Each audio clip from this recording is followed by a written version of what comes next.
High introduction.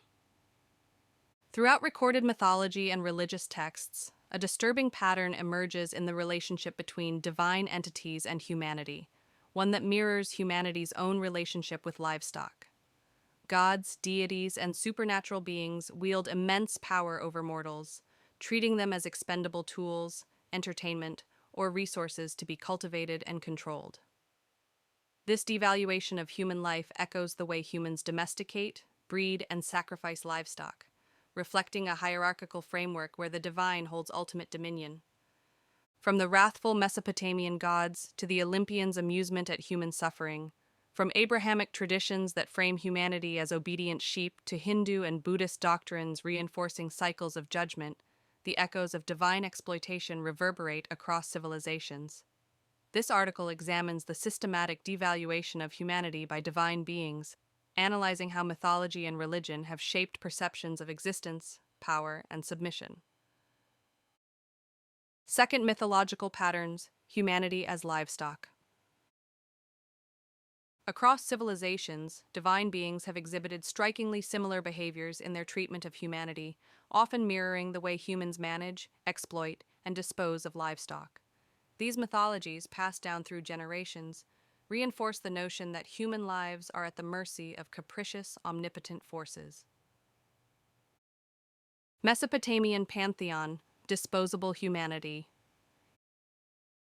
In early Mesopotamian mythology, gods exercised ruthless control over mortals, treating them as dispensable creations rather than autonomous beings.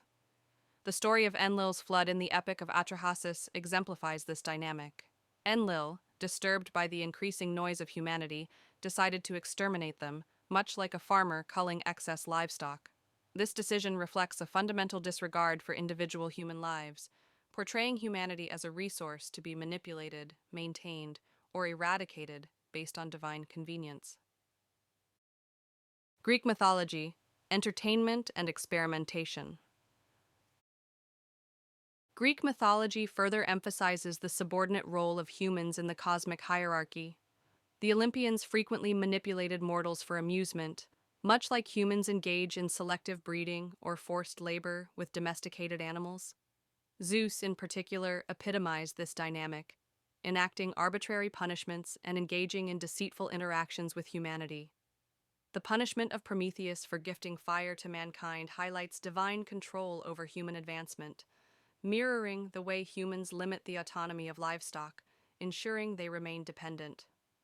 Additionally, figures like Sisyphus and Tantalus suffered eternal torment not as a means of justice, but as a way for the gods to assert dominance and reinforce human helplessness. Such myths emphasize that mortals exist at the mercy of divine whim, unable to control their fate. Hindu and Buddhist cosmologies: cycles of worth and utility. While Hindu and Buddhist traditions do not necessarily depict gods as ruthlessly antagonistic toward humanity, they reinforce hierarchical systems that determine a person's worth, much like humans categorize livestock based on utility.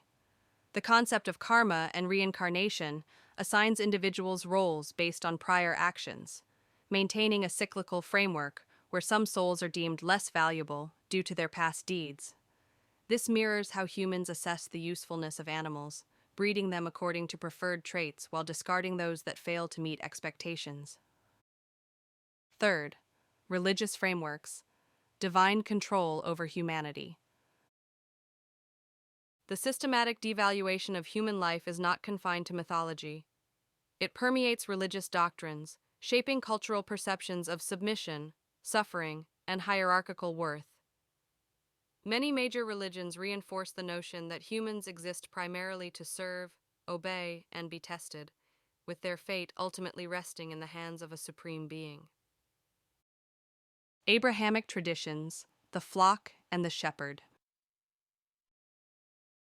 In Abrahamic religions, God's relationship with humanity is often depicted through metaphors of livestock management. The Bible and Quran frequently refer to humans as a flock with God as the shepherd, reinforcing the idea that mortals require guidance, protection, and control. In Christianity, the concept of divine testing, such as the trials faced by Job, echoes the practice of assessing livestock for their worth. Job, a faithful servant, endured immense suffering not for personal growth, but to prove his loyalty in a cosmic wager between God and Satan. His pain was justified under the guise of divine authority, much like the way humans rationalize the selective breeding and slaughter of animals. Additionally, the themes of original sin and predestination in Christian theology emphasize human subservience. Adam and Eve's fall established a narrative where humanity is inherently flawed, reinforcing the idea that mortals must constantly strive for redemption under divine scrutiny, much like livestock, bred for specific purposes. Islam similarly underscores submission. Islam itself translates to submission, placing humanity in a subordinate role where divine will supersedes individual autonomy. Hinduism's hierarchical divine order. While Hinduism does not frame deities as explicitly antagonistic toward humanity, it embeds rigid hierarchies that dictate human worth.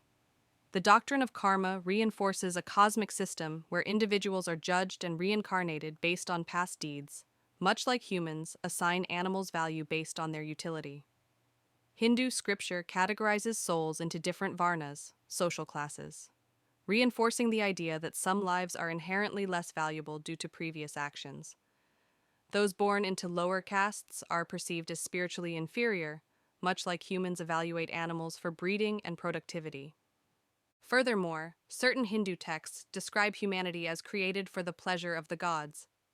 The Bhagavad Gita, for example, presents Krishna advising Arjuna to relinquish personal agency and act as an instrument of divine will, a concept that mirrors the way humans direct livestock toward predetermined purposes.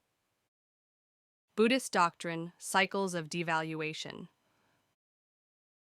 Buddhism's emphasis on samsara, the cycle of rebirth, dictates that suffering is an inherent condition of existence. Much like livestock kept in a controlled environment, humans are perceived as transient beings, their worth dictated by their spiritual progress. The doctrine of dukkha, suffering, suggests that life itself is marked by inevitable pain, a belief that parallels the treatment of domesticated animals, who live within human-imposed conditions with little autonomy. Fourth, philosophical implications and cultural legacy. The divine frameworks explored in mythology and religion have left an indelible mark on human civilization, shaping governance, ethical systems, and societal expectations. The portrayal of gods as supreme beings with unquestionable authority mirrors structures of power and control, reinforcing a worldview where submission is not only expected but morally justified. Authoritarian governance and religious justification. The devaluation of humanity in divine narratives has historically legitimized authoritarian rule. Monarchs and rulers often position themselves as God-appointed sovereigns, borrowing religious metaphors that liken subjects to livestock under their control. In feudal systems, divine right was invoked to justify hierarchical oppression, reinforcing a structure where leaders assumed the role of shepherds while citizens remained subservient flocks. Religious teachings that emphasize obedience, such as Christian doctrines advocating submission to God's will, have been wielded to suppress dissent and maintain rigid social orders. Similarly, Hindu caste hierarchies, which trace their legitimacy to divine origins, have upheld entrenched societal divisions for centuries. The perception that suffering is an inherent condition of life, promoted in Buddhist and Christian traditions, has further dissuaded resistance, encouraging passive acceptance rather than systemic change. Psychological impact, normalizing submission and suffering. The recurring theme of humanity's inferiority to divine beings has profound psychological implications. Many religious traditions condition followers to accept suffering as a test of faith or a consequence of inherent sin, much like farmers rationalize the necessity of livestock labor, sacrifice, or slaughter. This perspective fosters a resignation to hardship, discouraging resistance against unjust systems. Additionally, the hierarchical divine-human relationship influences personal and societal ethics. Concepts such as karmic retribution and divine punishment reinforce the notion that individuals deserve their circumstances, a belief that echoes how humans assess animals based on utility. This can contribute to victim-blaming mindsets, where systemic inequalities are seen as morally justified rather than products of societal structures. Modern interpretations, literature, philosophy, and politics. Though explicit worship of gods has diminished in many parts of the world, the themes of anthropocentric racism persist in literature, philosophy, and political ideology. The remnants of divine subjugation manifest in dystopian fiction, where omnipotent forces exert control over human lives, mirroring the arbitrary power of gods in mythology. Works like Orwell's 1984 and Huxley's Brave New World reframe divine oppression through secular authority, demonstrating how divine principles continue to shape governance. Philosophers have long debated humanity's role in the cosmos, and many existentialist thinkers question whether divine narratives have contributed to self-deprecation and nihilism. Nietzsche, for instance, critiqued the subservient nature of religious morality, arguing that worship of higher beings fosters human stagnation rather than empowerment. Politically, echoes of divine authority manifest in government structures that demand unquestioning obedience, with authoritarian leaders often invoking religious rhetoric to cement control. V. Conclusion. The systematic devaluation of humanity across mythology and religion reflects a deep-seated anthropocentric racism, one that positions divine beings as supreme masters while relegating mortals to subservient roles. Whether through myths that frame humans as pawns or religious texts that demand submission, these narratives reinforce hierarchical systems that permeate governance, ethics, and societal norms. As modern thinkers continue to reassess ancient traditions, it is crucial to question whether humanity should accept its historical role as livestock under divine rule, or whether new frameworks should emerge to challenge the structures that have long dictated human worth.